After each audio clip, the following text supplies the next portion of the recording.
Bien, donc écoutez, donc j'ai le plaisir à vous accueillir pour ma conférence, ma dédicace pour mon nouvel ouvrage Réussir en bourse, c'est presque facile, publié, vous l'avez peut-être remarqué, chez JDH Éditions, c'est-à-dire chez moi-même. Puisque à l'occasion de ce livre, écoutez, on n'est jamais mieux servi que par soi-même, je crois. Hein. Moi, 15 ans dans ce métier, c'est pas à des éditeurs de me dicter ce que je dois écrire ou ne pas écrire, ni comment je dois l'écrire, donc je pense qu'on n'est jamais mieux édité que par soi-même.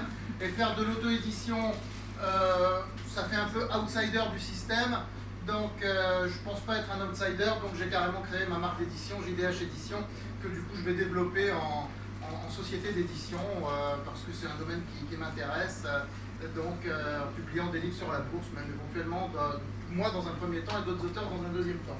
Dans cet ouvrage, Réussir en bourse, c'est presque facile, il y a 3 parties.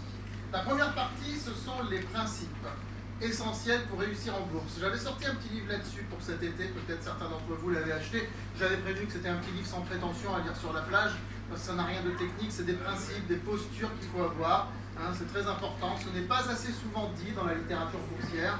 Donc 32 principes à avoir pour investir en bourse. Donc quel état d'esprit se mettre par rapport au marché, quels sont les gestes essentiels à avoir.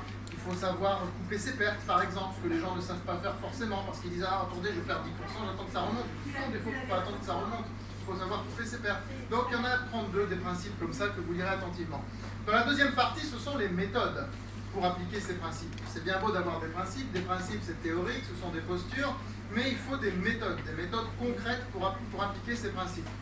Et les méthodes que vous trouvez partout, vous les trouvez partout, vous n'avez pas besoin de moi pour retrouver comment lire des chandeliers japonais, des choses comme ça, je pense que vous n'avez pas besoin de moi.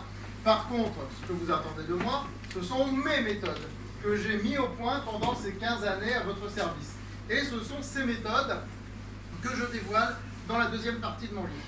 Elles ont été mises au point d'ailleurs surtout sur les 5 dernières années, parce que c'est surtout après la crise de 2008-2009 que je me suis remis en question et que donc j'ai voulu vraiment inventer de nouvelles méthodes.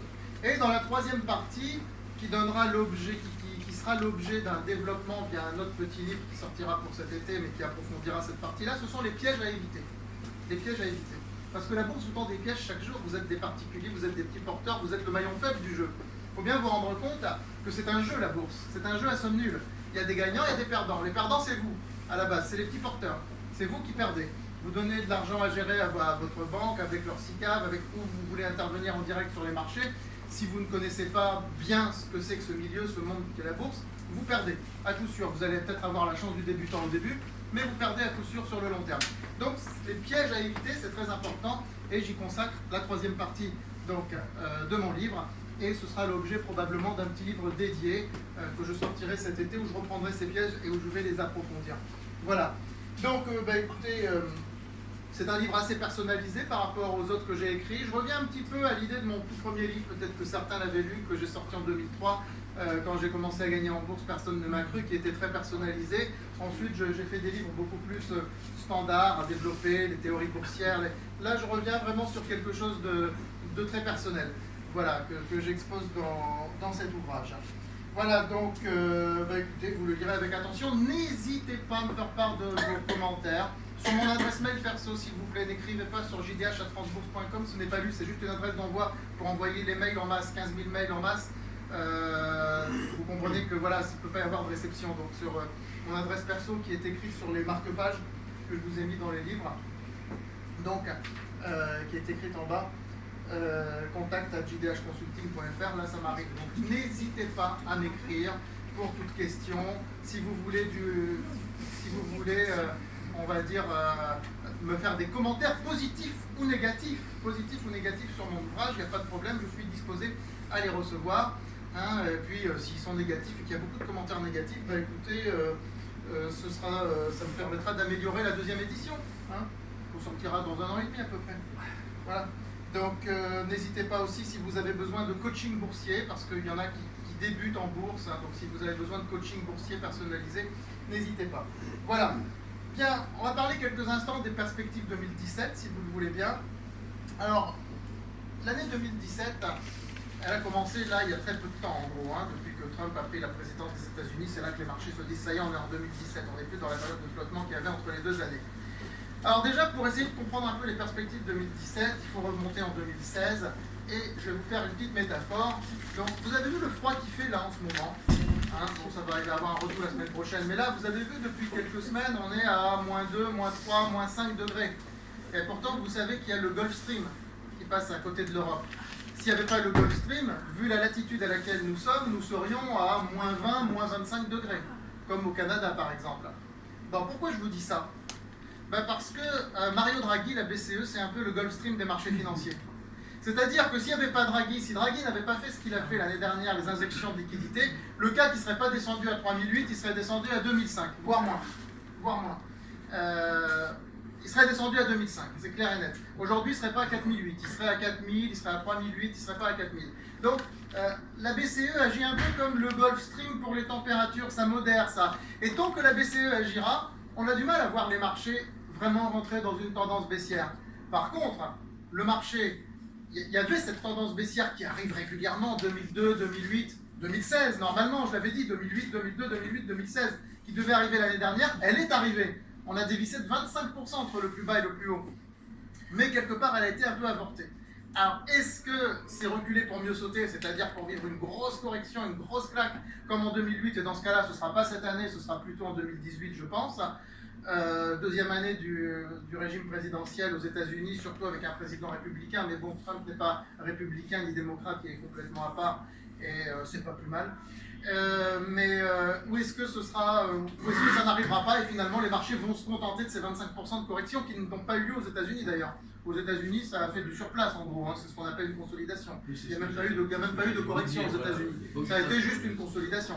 Voilà, donc je pense que le premier semestre 2017 ne sera pas trop mal. Je pense pas qu'on va avoir un super rallye, mais je pense, moi je verrais plutôt une année 2017 un peu différente de 2016, c'est-à-dire plutôt un premier semestre pas mal, l'inverse de ce qu'on a eu en 2016, et un deuxième semestre plus difficile, qui dans ce cas-là pourrait préparer une année 2018 beaucoup plus baissière. Hein. Mais encore une fois, aujourd'hui, on n'est pas dans la tête de Mario Draghi, on n'est pas dans la tête de la BCE. S'il venait à augmenter son programme de rachat d'actifs, de mise sur le marché de liquidité, bah, il n'y aura pas cette tendance baissière, mais encore une fois, ce sera reculé pour mieux sauter, parce qu'elle finira bien forcément par arriver un jour. Voilà un petit peu ce que je pense donc, de ces perspectives. Je pense que par rapport à tout ça, face à ce contexte, le mieux que vous ayez à faire, c'est ce que vous faites si vous me suivez mes recommandations depuis longtemps, c'est du stock picking, c'est-à-dire du choix d'actions ciblées, sans se préoccuper du marché, sans se préoccuper des indices. Alors on réussit toujours mieux dans un marché qui monte, c'est sûr, mais on a vu l'année dernière que même dans un marché qui baisse, on peut très bien réussir, parce qu'il peut y avoir des opportunités. Et je veux dire, il y en a qui se souviennent bien des opportunités énormes sur les pétrolières l'année dernière. Hein, comme au mois de janvier, quand les pétrolières ont dévissé, sont cassé la figure complètement, on a acheté en masse les pétrolières. Bon, il a fallu serrer les fesses pendant les 2-3 premières semaines parce que ça continue à baisser. Mais après, qu'est-ce qu'on s'est gavé quand même, hein, des plus 100%. Je pensais même pas que ça allait remonter aussi vite. Hein. Franchement, je ne pensais pas. J'ai été même surpris de l'ampleur du rebond, on va dire. Voilà, donc faites du stock picking, gardez des liquidités, le SRD avec parcimonie, une fois de plus, hein, vraiment dans des marchés comme ça où on est quand même sur des pics, voilà. Et avec du stock picking, des PME de qualité, de la technologie. Il faut toujours avoir un volant technologique parce que, comme je le dis, aujourd'hui, on est dans un vrai paradigme d'explosion technologique. Ce n'est plus la vague d'innovation de Schumpeter qui arrive tous les 20 ou 25 ans, c'est ce que j'ai écrit sur France Bourse il y a 2 semaines. Hein, c'était plus la vague d'innovation de Schumpeter tous les 20 ou 25 ans. On est rentré dans un paradigme de création technologique permanente avec des technologies qui explosent et qui vont de plus en plus loin. Donc, faut avoir ça à l'esprit. Et à partir de là, stock picking. Et puis, si les marchés venaient à dévisser, ben à ce moment-là, on verrait venir, on protégerait.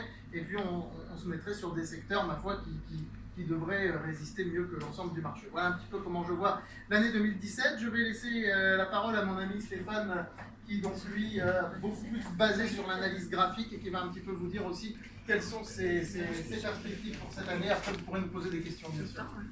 Voilà. Bonjour à toutes et à tous. Merci d'être venus si nombreux. Je remercie Jean-David de